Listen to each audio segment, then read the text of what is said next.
Hello friends, good evening అండి. ఈరోజు వచ్చి మీకు చూపించబోయే బ్లౌజ్ వచ్చి కంప్లీట్ ఆల్ ఓవర్ బ్లౌజ్ అండి. అంటే ఆల్ ఓవర్ బ్లౌజ్ వచ్చేటప్పటికి మీరు చాలా ఎక్కువ కాస్ట్ తీసుకుంటారండి అని దేనికని అడుగుతారు. అంటే ఇది దేనికోసం అని చూపించడం కోసమే ఇది నా ప్రయత్నం. చూడండి, చూస్తున్నారు కదా ప్రతి స్టిచెస్ ఎలాగా ఒకదానికొకటి లింక్తో ఒకదానికొకటి చాలా క్లమ్జీగా ఎలా ఉన్నాయో. అసలు కంప్యూటర్ డిజైన్ అంటే అది ఇలా స్టిచ్ చేస్తుందండి. మనం చెప్పినట్టయితే అది స్టిచ్ చేయదు కదా. ఇప్పుడు తర్వాత మేము ప్రతి ఫ్లవర్కి ప్రతి థ్రెడ్ మేము ట్రిమ్ చేసుకుంటూ మంచి అవుట్పుట్ రావడం కోసం చాలా కష్టపడితేనే కానీ ఒక బ్లౌజ్ అనేది రెడీ అవ్వదండి.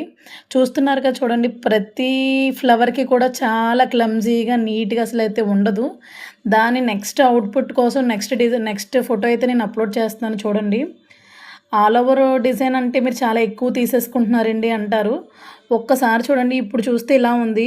నెక్స్ట్ ట్రిమ్ చేసిన తర్వాత ఫ్లవర్స్ అయితే చూడండి, ప్రతి ఫ్లవర్ ప్రతి లీఫ్ కూడా ఎక్కడ చిన్ని థ్రెడ్ కూడా బయట కనిపించకుండా అయితే ట్రిమ్ చేస్తాం మనం. ఆ ట్రిమ్ చేసి నీట్గా కనిపించడం కోసం కూడా ఎంతో కష్టపడితే తప్పకని రాదండి. అంటే అఫ్కోర్స్ మీరు అనుకోవచ్చు మగ్గం వర్క్తో పోల్చుకుంటే ఇది ఏం కష్టం అని అనుకోవచ్చు. ఏది ఊరికనే రాదండి, కష్టపడితే తప్ప కానీ ఎంత కష్టం పెడితే టైం పెడితేనే కానీ రాదు. అంటే ఈ కలర్ సెలెక్షన్ దగ్గర నుంచి అయితేనే ఏ ఫ్లవర్కి ఏ కలర్ వేస్తే ఎంత నీట్గా వస్తుందని ఆలోచించి ప్రతి కట్ వర్క్ ప్రతి కష్టమండి. ఈ ఫ్లవర్ రావడం కోసం నేను చాలా అంటే నీట్ ఫినిషింగ్ ఇవ్వాలని చెప్పి ఎంతో ఆలోచిస్తాము. ఇప్పుడు నేను మాట్లాడిన మాటలతో ఎవరైనా ఏకీభవించి మీకు నచ్చినట్టయితే ఒక కామెంట్ అయితే చేయండి. అంటే ఇలాంటి నాలా వర్క్ చేసే వాళ్ళకైతే ప్రతి ఒక్కరు